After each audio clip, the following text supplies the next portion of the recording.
cuidando de você. Bem-vindo, bem-vinda a mais um episódio do canal Cuidando de Você. Relembrando que agora a gente também a gente tem um canal no YouTube. Então, se você quer receber mais notificações sobre os próximos episódios, sobre os nossos conteúdos, clica no sininho, ativa as notificações e também curte os episódios que você mais gostou, comente para a gente tendo insumos das coisas que vocês têm interesse. A gente está também nas principais plataformas de áudio e é isso. Vamos começar hoje com um convidado que já trouxemos aqui, que foi muito bem avaliado pelos nossos ouvintes e telespectadores. Então a gente resolveu trazê-lo de volta e vamos começar uma série agora de vídeos com o Ives Alejandro Munhoz, que é presidente e fundador do Instituto de Ética e Felicidade. E eu me senti muito honrada com o convite do Ives. Eu faço parte do Instituto também como diretora. E a gente tem muitos conteúdos sobre ética, saúde, felicidade, bem-estar para levar para os indivíduos e para dentro das organizações. Então, mais uma vez, muito bem-vindo, Ives. Que prazer enorme ter você aqui. Obrigado, Camila. Valeu, obrigado. Eu fico honrado de estar aqui de novo, em nome do Instituto de Ética e Felicidade, obviamente para a gente promover e conhecer mais sobre esse assunto que as pessoas gostam muito de falar sobre felicidade. Vamos lá, vamos ver. As pessoas gostam muito, mas existe às vezes um preconceito quando a gente fala de filosofia, né? Do quanto que quando falamos de filosofia a gente imagina que trazer isso para o nosso dia a dia é uma coisa tão abstrata, né? Que não serve muito para as coisas mais práticas. E eu percebo, através das nossas trocas, Ives, o quanto essa ideia é errada. A filosofar sobre a vida traz, inclusive, muito pragmatismo e muita concretude para as nossas decisões. Sim. E ações. Eu acho que a gente consegue ter escolhas muito mais conscientes quando a gente traz a filosofia para dentro da nossa vida prática e diária, né? Isso é culpa dos filósofos, dela ser mal vista. No fundo, ela... Porque originalmente a filosofia, ela era uma filosofia de rua, como Sócrates queria. O que é uma filosofia de rua? Uma filosofia que servisse para as pessoas viver melhor, refletir profundamente sobre as coisas. Sobre o quê? Sobre a vida, sobre como viver, do que gosto, se eu realmente sei daquilo que eu estou falando. Então, essa é uma filosofia mais raiz, aquela grega antiga, a mais radical. E depois, ao longo dos séculos, eu acho que se perdeu um pouco isso. Ela foi ficando fechada, ela foi ficando encapsulada. E aí ela começou a ganhar um tipo de visão. As pessoas começaram a ver que era um clubinho, uma coisa para poucos. Então, era uma coisa rebuscada, onde a linguagem tinha que ser uma linguagem muito intelectualoide. E eu particularmente, não gosto. Eu prefiro da filosofia de rua, a socrática, essa que ajuda as pessoas a viver melhor. Eu acho que, inclusive, um dos papéis nosso dentro do Instituto é fazer essa mudança. E já está havendo, né? Existem alguns filósofos que já estão fazendo esse trabalho e as pessoas começam a falar, poxa, que legal. Fora que a gente ficou muitos anos, décadas, né, sem o estudo de filosofia nas instituições, né, de ensino. Então, agora a gente está retomando e se a gente puder fazer isso para melhorar a qualidade de vida, a gente está fazendo o grande sonho de Sócrates. Né? Maravilhoso. E Sócrates, acho que é o grande mestre que nos ensina a arte de fazer perguntas, né? Que é uma coisa tão importante, mais do que obter as respostas, é a gente aprender a fazer as perguntas. Exatamente. E eu tenho aprendido muito isso com vocês. E falando em perguntas, eu pensei da gente conversar um pouquinho sobre alguns temas bastante centrais no seu trabalho para a gente esclarecer esses conceitos. Então, temas como o que é felicidade, o que é ter satisfação com a vida, se isso tem relação com propósito, a questão do florescimento humano, o que é o tal do florescimento humano e o bem-estar, que você traz com tanta clareza para a gente. Então, pensei da gente começar conversando sobre o tema da felicidade E eu te pergunto, então, o que é felicidade? Esses temas, esses conceitos, eles estão todos relacionados, mas eles não são a mesma coisa, né? E acho que é uma mania de filósofo, Camila, da gente ser um pouco rigoroso com o que a gente está falando, né? Mas no dia a dia essas coisas podem ser usadas como sinônimos. Sim, mas elas têm as suas particularidades, e eu acho que a gente tem que ser um pouco mais profundo em relação a isso, aos estudos disso. Fora do Brasil, quando essa onda do estudo de felicidade chegou, fora do Brasil, se começou a usar a palavra felicidade, depois começou a se usar a palavra florescimento, né? Então, e aqui as pessoas sempre falam sobre vida feliz, sobre uma vida com propósito. O que será que são tudo isso? Então, a felicidade, para as pessoas que estão nos ouvindo, a ideia de felicidade é um retrato de como a pessoa está agora, né? Então a gente pergunta assim, você está feliz? Quando você fala você está feliz, você está colocando um tempo. Qual? Hoje. Você está feliz hoje? Hoje eu estou feliz. Hoje aconteceram determinadas situações, ou ontem, entre o tempo do fim de semana, hoje, daqui ao próximo fim de semana, eu estou feliz. Então, a pessoa vai olhar para dentro, ela vai olhar para a vida pessoal dela, ela vai olhar para a vida profissional, ela vai olhar para coisas mais íntimas como a parte financeira, ela vai poder olhar para a parte emocional. Então ela vai dizer, tá bom, podia estar melhor, né? Então nas medições de felicidade, quando as pessoas vão fazer essa medição, ela sempre coloca uma nota de 0 a 10. Como que você tá? Eu tô melhor assim, tô melhor agora, estava pior no passado. Então, nos estudos de felicidade, a felicidade pode mudar, assim, rapidamente. A morte de um ente querido, o desemprego, uma doença, todo esse tipo de coisa pode fazer com que a felicidade caia, né? Então, o conceito de felicidade é o estado de ser daquela pessoa no momento em que você pergunta para ela, você está feliz? Né? Então, esse é o conceito inicial que se tem. Então, dentro desse conceito, a felicidade ela está ligada a eventos externos também que nos acontecem, Sim. né? Porque uma coisa é eu pensar num estado de felicidade que contém dentro dele altos e baixos. Isso. Porque acho que a nossa vida, ela é feita, né, por esses altos e baixos, muitas vezes essa montanha-russa, Exatamente. que numa hora você tá com dinheiro, com um bom emprego, num relacionamento, de Isso. repente você perde alguém, você perde seu Isso. trabalho, enfim, podem acontecer inúmeras coisas que às vezes não dependem diretamente de você. Exatamente. E então eu gosto também de pensar, de relacionar, e aí pessoalmente falando, e estou trazendo aqui até para a gente conversar filosoficamente sobre isso, na felicidade também como um estado de paz interior, né? Quando eu me sinto em paz, mesmo que nem tudo esteja saindo como eu imaginava, eu me sinto feliz. Quando eu me sinto muito angustiada, né, porque eu estou, de repente, lutando contra aquilo que a realidade me traz, Sim. então eu não queria que fosse daquela forma, Uhum. aí isso pode gerar uma angústia, uma tristeza, aí eu não me sinto feliz. Mas eu sempre gosto de colocar num panorama maior, né, de enxergar também a vida como esse lugar mais macro, onde é difícil todos os índices estarem nota 10, Claro. né? Às vezes você tá Sim. bem em alguns e não tão bem em outros. E isso é parte do nosso caminho evolutivo, né? Também. Quando você fala de paz interior, quando você fala dessa você poderia falar, por exemplo, sobre frustrações, né? Às vezes os alunos sempre perguntam o que é frustração. Frustração é meio um cálculo que a gente faz entre uma expectativa de algo e a realidade, o que aconteceu, né? Aliás, o nosso cérebro é uma máquina constante de avaliação de expectativa e realidade. Tem até memes na internet, né? Exato. A pessoa vai cortar o cabelo, ela acha que vai ficar de um jeito, quando ela olha, né? Ela vai contar. É muito bom esse dos cachorros, É. que aparece um cachorro de franja, maravilhoso. Exato, e a pessoa ela vai cortar o cabelo, eu quero cortar o cabelo igual o artista.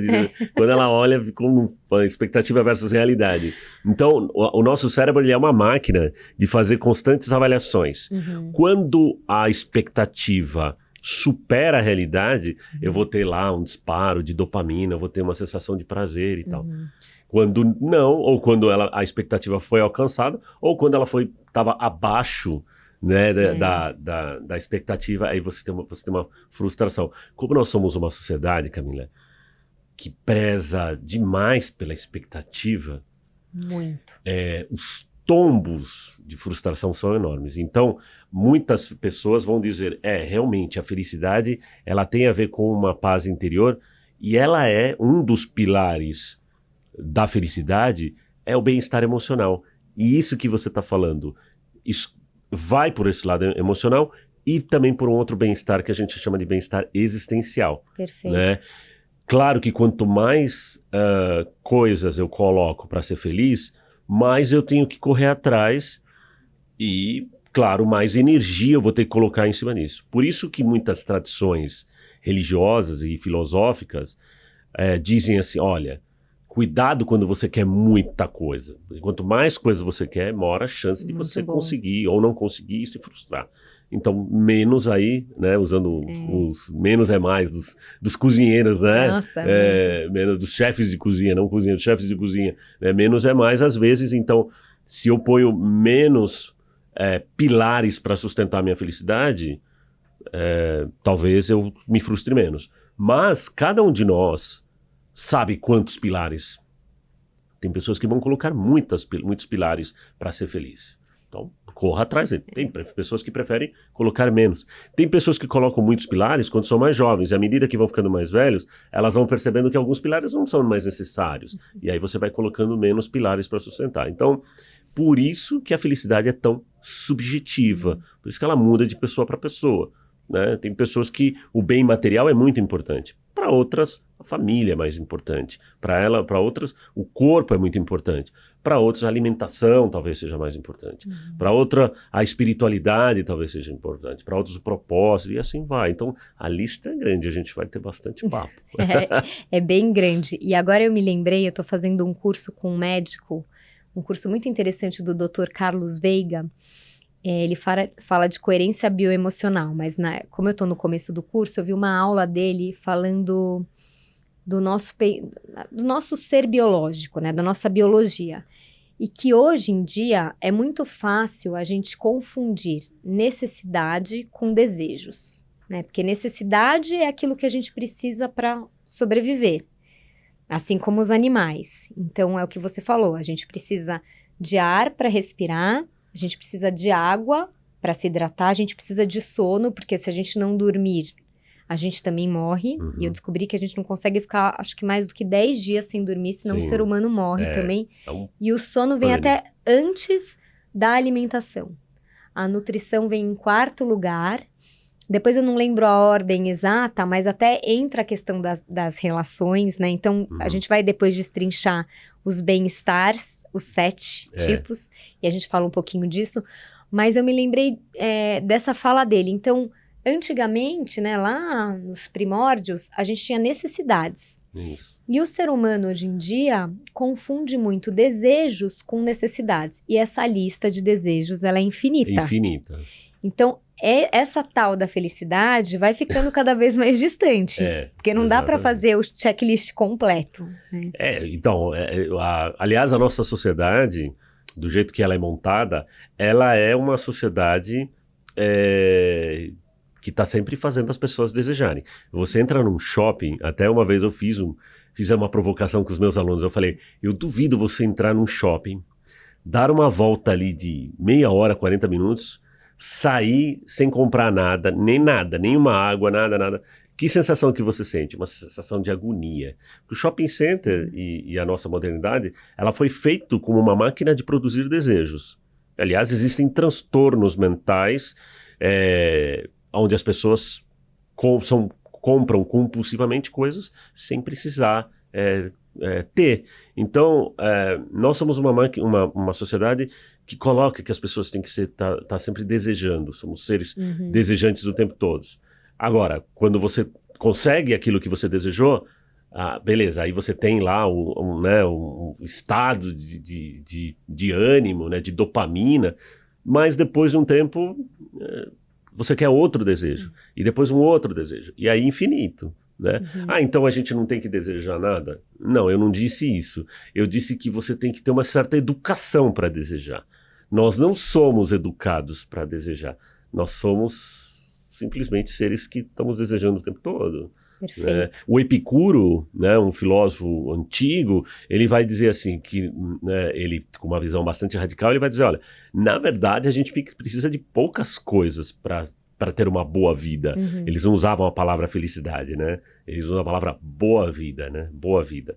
E a boa vida, para você ter uma boa vida, você precisa suprir as tuas necessidades básicas, como você falou, né? Sono, comida, né? Água, um teto para você. Você precisa ter um lugar para você descansar e amigos. O Epicuro era muito a favor de você ter amigos, pessoas próximas. Ele dizia assim, não faça nunca uma refeição sozinho. Né? Faça sempre uma refeição com alguém. Né? Nem os leões fazem refeições sozinhos. Então, mas à medida que a gente foi ficando uma sociedade de consumo, né? Uma sociedade dos desejos e tal, isso foi aumentando e as pessoas vão entrando nisso. Né? Então, pode ser um buraco sem fins. Exato. E aí eu até puxo agora para o tema, né, que acho que tem muito a ver, da satisfação com a vida, né? O que é um indivíduo que tem uma satisfação com a vida? Então eu queria te trazer essa pergunta. Satisfação com a vida aí já é um recorte de um tempo específico da vida da pessoa. Então, por exemplo, uma pessoa de 40 anos, ela vai olhar para a vida dela e vai dizer, bom, dos 20 até os 30, eu criei projetos. Esses projetos deram certo, esses projetos deram errado, a maior parte deu certo, a maior parte deu errado, consegui realizar alguns, nenhum, todos. E aí, conforme esse tipo de avaliação, ela vai dar essa nota para ela. Olha, na minha vida amorosa, a minha satisfação ao longo do tempo da minha vida amorosa foi ok, ou não, ou o meu trabalho, ok, ou a minha vida financeira, ou a minha vida, ou o meu sono, minha alimentação, ou a minha espiritualidade. Então, durante um determinado tempo, você vai se perguntar como que está a sua vida. Jovens não costumam fazer essa pergunta porque eles são jovens. Né? Então é difícil perguntar para um rapaz, uma pessoa com menos de 20 anos de idade, está satisfeito com a tua vida? Não vai perguntar para uma criança, está satisfeito com a tua vida? Ela nem sabe o que você está falando. Então essa pergunta é uma pergunta que se faz mais velho. E quando você é idoso, você vai se fazer essa pergunta. Essa pergunta vai vir para você. Você está satisfeito com a sua vida? E aí que vem o pulo do gato. Aí que o bicho pega. É que o bicho pega, porque o tempo aí pode ser um bem escasso. Isso. Um bem escasso. Então, a satisfação com a vida é diferente de felicidade. Se a felicidade é uma foto do momento da tua vida, satisfação com a vida é um filme. É meio que um documentário de 10 anos da tua vida, assim, né? Passam num telão dizendo, e aí, como é que você... Você assiste mais o ou filme, menos. né? E uma das coisas que a gente percebe quando se faz entrevistas e dimensões sobre satisfação na vida, cara, é que as pessoas percebem que elas realizaram muitas coisas, mas a maior parte delas não saiu do jeito que ela imaginava. Porque os caminhos, as coisas que elas queriam, às vezes ela conseguiu, mas tiveram voltas, tiveram atalhos, caminhos diferentes que ela imaginava. Ela conheceu pessoas que os levou para outros lugares. Então ela falou, eu estou satisfeito, mas daqueles projetos que eu fiz, a maior parte eu não fiz. Mas eu estou satisfeito. Por quê? Porque nessa trajetória, nessa história, eu acabei gostando dos caminhos alternativos que a vida me colocou. Então, pode acontecer também. Não necessariamente os projetos que você fez, você não realizou, e isso é um problema. Às vezes você não realizou, mas outros que você nem imaginava aconteceram, e isso se satisfaz. Isso é muito legal, porque é a vida, para mim isso é a vida como ela é, né? É impossível a gente planejar a vida. Então, a gente pode ter, assim, grandes marcos, grandes realizações que a gente queira realizar, ir atrás, mas a vida, ela maravilhosamente vai trazendo outros tantos caminhos. É imprevisibilidade. E eu sinto que, assim, até conectando com a questão da felicidade, as pessoas com quem eu converso, que aparentemente são mais felizes, veem mais sentido na vida, são pessoas que sabem surfar nessas ondas de imprevisibilidade da vida, que dizem sim para o que vem até elas. Então, essas pessoas, elas não resistem à realidade que se apresenta. E nós, muitas vezes, a gente sofre porque o que está acontecendo é diferente do que a gente planejou. Exato. E aí vem a falta de frustração, na expectativa. Exatamente. E vem tudo isso. Então, o dizer sim para essa imprevisibilidade da vida, eu acho que é um grande aprendizado que temos que ter. E aí, não dizer tanto assim, por que comigo? Ou por que está acontecendo? Mas e aí? E daí? A partir disso, que caminho eu tomo? Ou o que isso está querendo me dizer?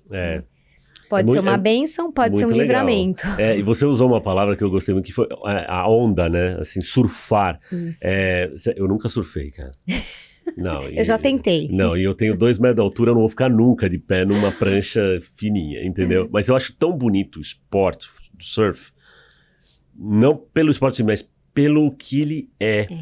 O surf, ele tem uma questão muito interessante, Camila, que é o seguinte: o surfista, ele não vai contra a natureza, ele vai a favor da natureza, ele vai em harmonia, que era um dos grandes pilares de uma escola filosófica que está fazendo muito sucesso, chamada os estoicos.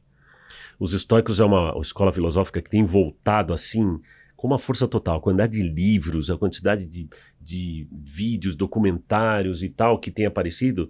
Parece que se redescobriu os estoicos depois de tantos anos. Foi uma escola filosófica que durou 500 anos, entre um período grego e depois o romano, que era uma filosofia para tempos difíceis. Ela é uma filosofia para perrengue. E um dos pilares dos estoicos era entre em harmonia com o que está chegando para você. Não bata de frente com o que está acontecendo, né? Então, o surfista, ele faz isso, né? Ele fica... Primeiro, ele nunca está virado para areia, porque se tiver ficando virado, ele vai tomar tombo toda hora. Ele se pega a prancha, ele vira para o mar, então ele está atento para aquilo que vai vir, ele se posiciona, e aí quando a onda chega, né, ele embarca nela. Então ele nunca vai contra, ele vai a favor. E ele consegue ir de um lado para o outro, mesmo dentro da onda.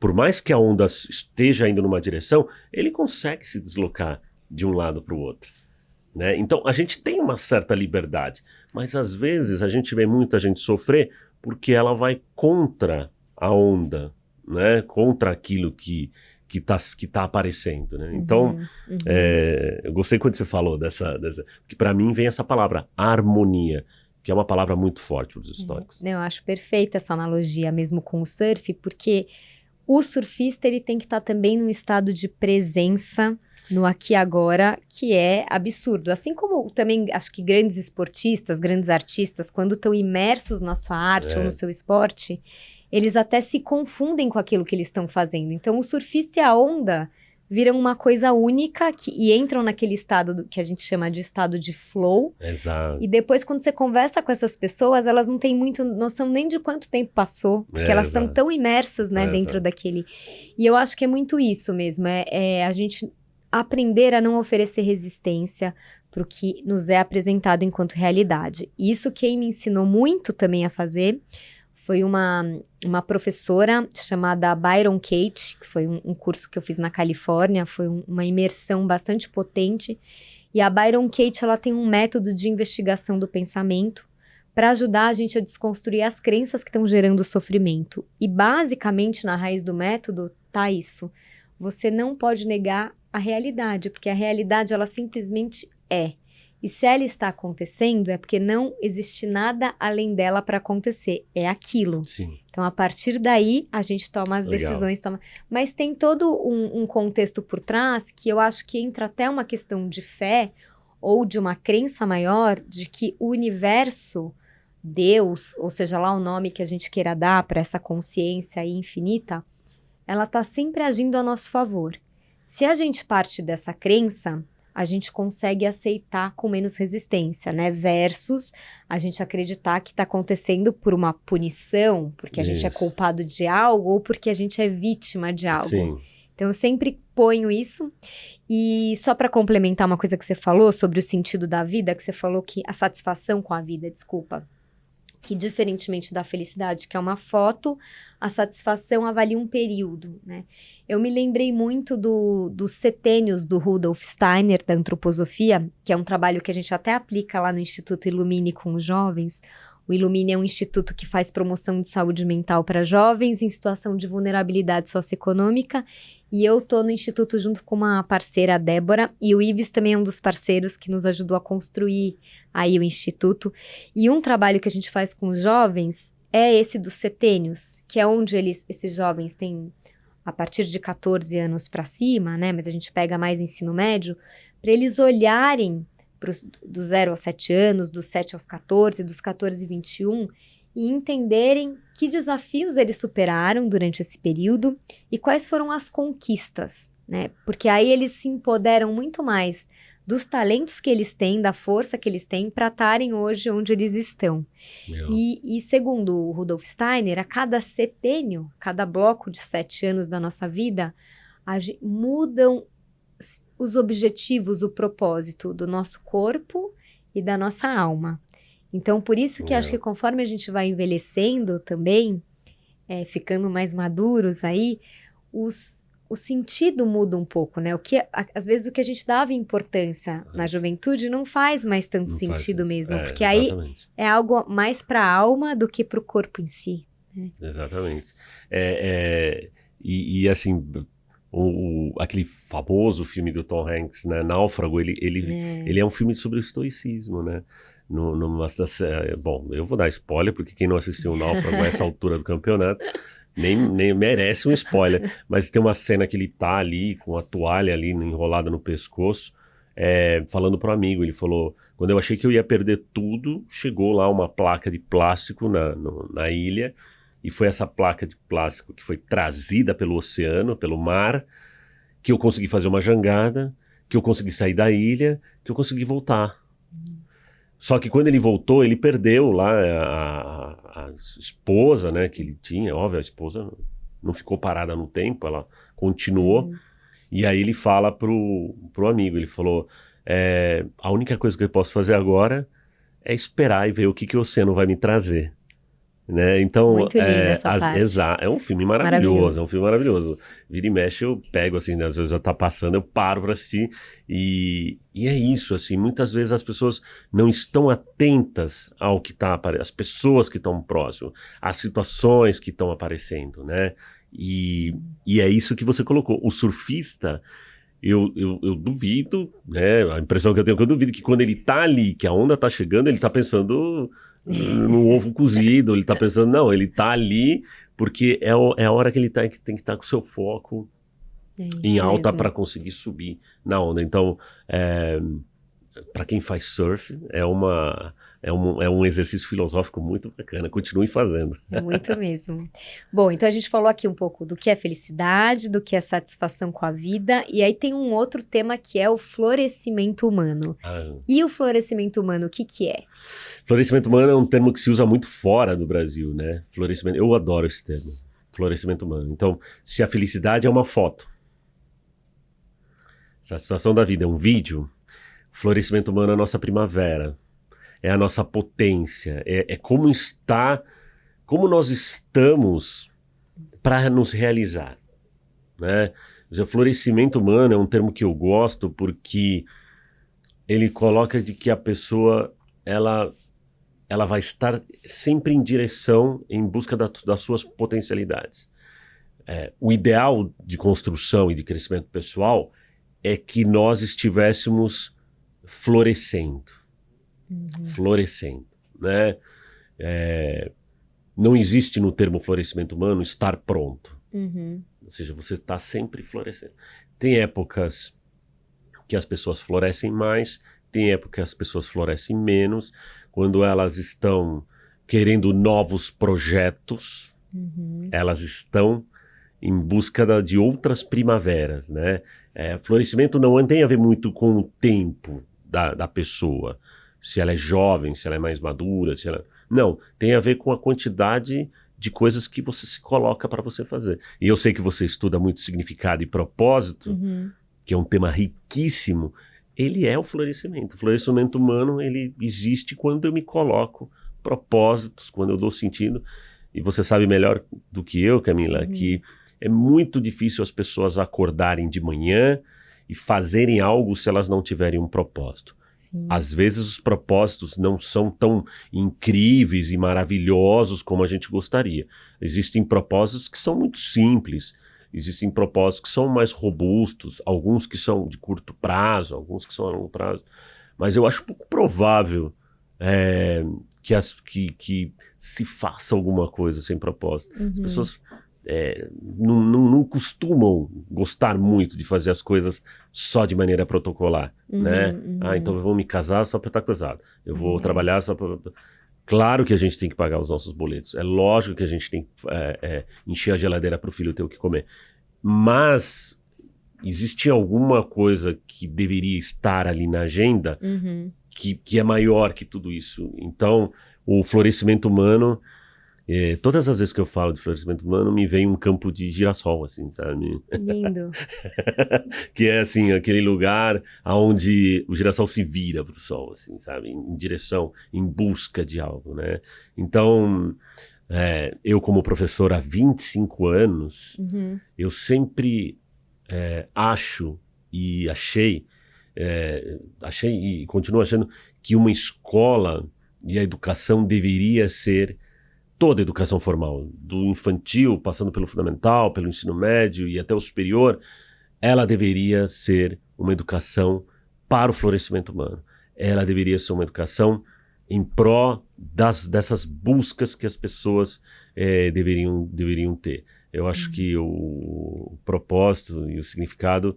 As pessoas sempre me perguntam assim, Ives, o propósito, a felicidade fala, a filosofia fala sobre o propósito. A maior parte, não uma parte, uma parte dos filósofos vai dizer para você assim, na verdade, é você que tem que dar propósito à vida, né? É você que dá propósito à vida e a significância que ela precisa dar e a beleza nesse período que a gente nasce e que a gente vai embora, esse período de tempo que nós batizamos com o nome de vida, né? Eu acho que o florescimento é esse período. Quando a gente é criança, a gente não tem essa percepção, né? Mas à medida que a gente vai ficando mais consciente, a gente vai percebendo isso, e isso vai nos instigando a nos mover mais. Então eu acho esse termo florescimento humano muito bonito. Muito bonito, adorei a imagem do campo de girassóis. É bonito demais. E é um tema que também me instiga muito, assim, né? Para entender melhor propósito, entender melhor visão de vida, né? Ter uma visão de longo prazo da vida. E só para eu não perder, eu lembrei de um poema do Eduardo Galeano, que eu adoro, que eu acho que, de certa forma, tem um pouco a ver com isso, que é, para mim, existe um propósito maior nas nossas vidas, que é algo quase que inalcançável que a gente coloca, mas que é para a gente conseguir evoluir, né? Para a gente ver a nossa vida como um caminho evolutivo. E o Eduardo Galeano, ele traz um poema que eu vou até ler, que é bem curtinho, que diz assim: a utopia está lá no horizonte. Me aproximo 2 passos, ela se afasta 2 passos. Caminho 10 passos e o horizonte corre 10 passos. Por mais que eu caminhe, jamais alcançarei. Para que serve a utopia? Serve para isso, para que eu não deixe de caminhar. Isso. Então, eu acho que tem um lugar de propósito que é essa utopia que a gente se coloca, que nos impulsiona a Exatamente. subir, né? Essa espiral evolutiva. E tem propósitos também que são, dependendo da fase da vida, a gente tem um propósito diferente também. Claro. Né? E isso vai mudando, como você mesmo disse, com o nosso amadurecimento, com a nossa evolução, com a passagem dos anos, o propósito também vai mudando. Mas um propósito, eu acho que ele só é válido quando ele contempla não só a mim, como aos outros também que me rodeiam. Como seres relacionais que somos ou sociais que somos, né? Sim. É muito mais difícil a gente ter um propósito que seja muito, assim, individual, no sentido de ferir o outro, ou de poder machucar o outro. Então, um propósito, eu acho que ele é válido quando ele tem uma ética em si, Sim, quando claro. ele tem algo nesse sentido. Né? Sim. Aliás, eu acho que uma dos propósitos de fundar o Instituto de Ética e Felicidade, né, com os membros, e você obviamente faz parte desse sonho, é levar para as pessoas essa primavera para elas, assim. Fala, olha, primavera é você que vai fazer a sua primavera, mas existe uma primavera, né? Olhe para elas, né? A gente, obviamente que não tem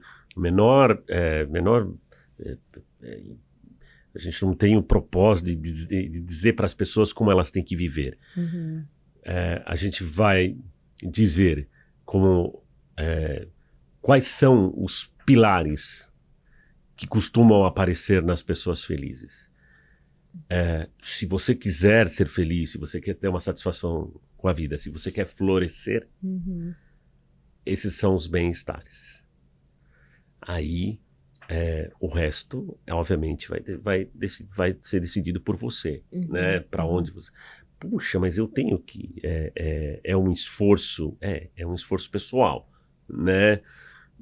E talvez por isso que as pessoas entendam a felicidade como uma coisa que elas sempre confundem, por exemplo, a felicidade com a alegria. Então bastou ter alegria para ser feliz. Mas, imagina, a alegria é um dos muitas coisas que precisam, mas é muito importante. A alegria é muito importante. Aliás, talvez que seja aquele que mais aparece, mas ele não é o único. Né, a única coisa. Então, dentro do Instituto de Ética e Felicidade, a gente está, a partir de uma ética, né, é isso, a partir do bem, a partir da promoção do bem, do bom, promover uma boa vida, ajudar as pessoas a promover uma boa vida. Por isso que chama Instituto Ética e Felicidade, Instituto de como viver uma boa vida. Muito bom.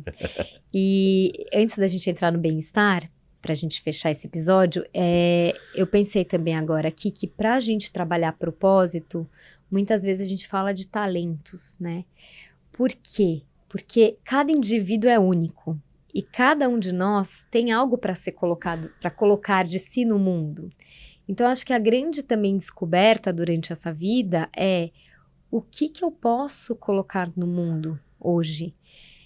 E às vezes são coisas que a gente nem dá muito valor, né? Às vezes é tipo a gentileza, a compaixão, tem valores, né? E virtudes, como você trabalha esse tema, que são muito essenciais para viver uma boa vida. Então, eu acho que para mim, essa vida também é um laboratório para eu conseguir encontrar esses talentos que eu tenho, que são da Camila, e que vão fazer diferença no mundo. E por mais que existam outras pessoas que façam o que a Camila faz, tem pessoas que só vão se conectar comigo, porque a forma com que eu comunico ou as minhas experiências de vida, vão se conectar com um tipo de pessoas. E outras pessoas com outras Camilas aí, né? Então isso também é muito legal, porque às vezes a gente fica até meio desesperançoso. Será que eu vou começar a fazer uma coisa que mexe tanto comigo, que me dá tanto prazer, mas já tem tanta gente no mundo fazendo isso também, e cada vez mais eu vejo que isso não importa, porque se aquele é o seu talento, se aquela é a sua luz, vão ter pessoas que vão querer ouvir a Camila, que vão querer ouvir o Ives. Não, existem as variáveis, né? Esses dias eu estava falando para os alunos sobre a tomada de decisão. Existe um caminho do cérebro de tomar decisão. Mas por que a gente não toma as mesmas decisões, todo mundo? Porque existem as variáveis. Quais são as variáveis? Tua genética, o ambiente que você foi criado, teu humor, tua personalidade. Então, assim, tudo isso, se a tomada de decisão, o caminho de tomada de decisão, é igual, ou pelo menos praticamente igual em todos, por que nós não escolhemos então todas as mesmas coisas? Por que uns gostam de um tipo de música, um tipo de comida, um tipo de parceiro amoroso? Porque nós temos as nossas sutilezas. E essas sutilezas, elas vão acontecendo ao longo da vida e vão criando a tua individualidade, né? E essa individualidade, ela vai carregar algumas características que vão fazer de você bom, talentoso em algo, né? Em pessoas que são talentosas no piano, outras são talentosas no surf, outras são talentosas na arte de fazer um prato de comida para alguém, que é um convite carinhoso. Eu falo para os meus alunos, alguém que faz a comida para mim, porque eu não sei cozinhar e eu não sou muito fã. Alguém que faz um prato de comida para mim, eu sou sempre muito grato. Porque a pessoa fez com uma gentileza ali, né? Para você, né? Eu sempre acho o ato carinhoso de você fazer alguma coisa para alguém, uma dedicação, uma energia. E às vezes o cara que está colocando talento ali naquilo. Então, ele precisa disso. Então, a Platão e o Aristóteles, os gregos antigos, alguns deles vão dizer que que a nossa tarefa é revelar os talentos. Que lindo. Né? Revelar. Isso assim mesmo. como Da Vinci olhava para uma pedra de mármore e ele dizia, a estátua já está ali dentro, eu só tiro o excesso. Né? Então é tarefa nossa muito revelar, lindo. descobrir. Teu talento tá lindo. Puxa, mas como que eu faço isso? Pois é, para isso você precisa da Camila. Para isso você precisa de muitas pessoas. O ideal seria que nós tivéssemos uma educação para isso, uma educação para o propósito, uma educação para o significado. Mas a gente está longe disso, né? Eu acho que esse vai ser um tema de um próximo podcast também, dessa educação para o propósito, dessa educação para a gente aprender a revelar essa essência que está dentro de nós, né? Então essa vai ser. Mas eu acho que a gente podia fechar esse episódio falando só sobre os 7 tipos de bem-estar, né? Tá. Por que falamos de bem-estar e quais são esses 7 tipos? Os bem-estares, né, eles são os caminhos, os diversos caminhos para as diversas dimensões da felicidade. Então, a felicidade, ela tem diferentes dimensões. Por que é importante a gente usar o termo bem-estar para chegar à felicidade? Porque são os caminhos mais concretos para chegar. Porque a pessoa fala assim, eu quero ser feliz. É uma ótima frase, mas ela não é muito concreta. Agora, se você fala, olha, eu quero ter um bem-estar X, e esse bem-estar X vai me levar... então fica muito mais palpável e concreto aquilo que ele está falando. Então, existem alguns estudos que mostram que gostam de 5, outros gostam de mais. Nós, no Instituto, trabalhamos com 7 bem-estares. Talvez daqui a alguns anos a gente coloque. Existem talvez outros tipos de bem-estares, mas para nós, esses 7 são os pilares que vão sustentar a felicidade. O primeiro deles é o bem-estar intelectual. Né? E aqui intelectual, não entenda intelectualoide, coisa. Tem a ver com o ato de conhecer mesmo, de você... Do estudo, e eu não estou falando aqui do estudo formal, pode ser o estudo formal, mas pode ser o conhecimento, a busca pelo conhecer. Onde eu tô? Que mundo é esse que eu cheguei, eu tô, como é que eu sei? Então, existem pessoas, por exemplo, que querem saber como são as coisas, os cientistas querem saber do que é feita as coisas, do que é feita a matéria, quais são as partículas elementares que existem em tudo que nos cerca. Outros querem saber o que existe fora do planeta, né? Trabalham no mundo do muito grande, do muito veloz. Outros querem saber o que ia ter dentro do corpo humano. Outros querem saber como levanta um prédio, como é que um prédio fica de pé. Outros querem saber como é que se faz uma programação para obter determinados tipos de aplicativos. Então, o conhecimento, Uhum. a busca pelo conhecimento, a busca pelas inteligências particulares, mas principalmente a busca pela sabedoria,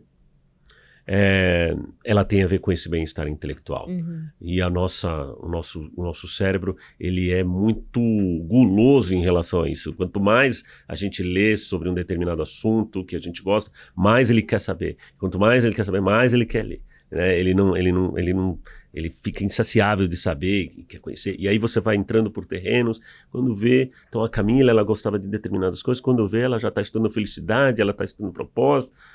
Né? Se você encontrasse a Camila com 18 anos de idade, será que ela queria estudar felicidade? Será, né? Ela se perguntasse para ela, não, acho que não. Porque uma coisa vai abrindo portas. Né? Então, esse é um bem-estar muito, muito interessante, bem-estar intelectual. O outro é um bem-estar ético, que tem a ver com o nosso comportamento moral, que tem a ver com o bem, o bom, tem a ver com o comportamento, a nossa excelência moral, com a nossa excelência, e aí nada de ideia moralista, mas a busca da nossa excelência dentro das nossas potencialidades de comportamento moral. Então, e aí entram as virtudes. As virtudes que são essas máximas qualidades que um ser humano pode ter. E isso é trabalho para a vida toda, hein, Camila? Né? Como você falou, florescimento, da mesma maneira como o poema é correr atrás do horizonte, você nunca vai chegar e falar, agora eu sou virtuoso, já estou pronto. Isso é tarefa para a vida toda. Talvez no leito de morte eu descubro que faltou um monte de virtudes para mim. Mas é uma tarefa importante. Para se viver no coletivo, se faz necessário muitas dessas virtudes. A outra é um bem-estar social, que tem a ver com as nossas relações. Nós somos seres sociais. Nós aprendemos a nos conectar. Existem estudos já consolidados de muitas décadas que mostram o estrago que se faz uma pessoa que não consegue se conectar com as outras pessoas. Então, os nossos amigos, os nossos colegas, as pessoas que trabalham com a gente, os nossos familiares, nós nos relacionamos. E essas pessoas têm histórias diferentes, valores diferentes, vieram de tempos diferentes. Olha que engenharia para você ter esse bem-estar. Ele é muito complexo. O outro é o bem-estar emocional, sentimental, psíquico, afetivo, da saúde mental, de como está a saúde mental das pessoas, como melhorar a saúde mental dessas pessoas. Existem várias ferramentas que hoje a gente sabe que podem ajudar as pessoas a ter uma saúde mental melhor. Um outro é o bem-estar físico, né? O bem-estar físico. O bem-estar físico, que aliás eu ando devendo bastante, os exercícios que a gente faz, do corpo, do cuidado com o corpo. O corpo não é apenas um meio de levar minha cabeça de um lado para o outro. Hoje a relação entre o corpo e a mente, né? O cérebro, existem todo tipo de estudos sobre essa relação, dessa importância que existe. Quando a mente está adoecida, o corpo também vai padecer disso. Então essa relação ela é muito importante. Além disso, existe o bem-estar existencial, que esse é muito sutil. Esse bem-estar existencial, ele tem a ver com o que eu estou fazendo aqui. É o período que a gente estava falando, né? Eu nasci, aí eu vou embora, esse período chama vida. O que me chama para ser aqui? Né? Eu gosto muito da palavra vocação, vocare, significa o chamado. Para que você está aqui? Para que você foi chamado? Né? E até tem a ver com uma dimensão espiritual. Total. E a espiritualidade, ela pode fazer parte de uma religião ou não. Né? Ela pode estar dentro de uma religião, das milhares de religiões que existem no mundo. Ela pode fazer parte de uma religião ou não. Né? Mas ela é essa conexão com a existência, com amar a nossa própria existência, que é algo que se faz muito necessário. Eu sempre falo isso para os alunos, né? Existem pessoas que têm a capacidade de amar a sua existência, mesmo com os perrengues, né? Então, essa conexão existencial do propósito, do sentido que eu dou para as coisas da minha vida. Por que eu estou fazendo determinadas coisas? Por que eu estou tendo filhos? Por que eu estou casando? Por que eu estou trabalhando? Por que eu estou montando uma empresa? Tudo isso. Então, esse é um bem-estar existencial. Ele é muito sutil, tá? Uhum. Ele é bem sutil. E, por último, o bem-estar financeiro, que também faz parte da nossa existência, né?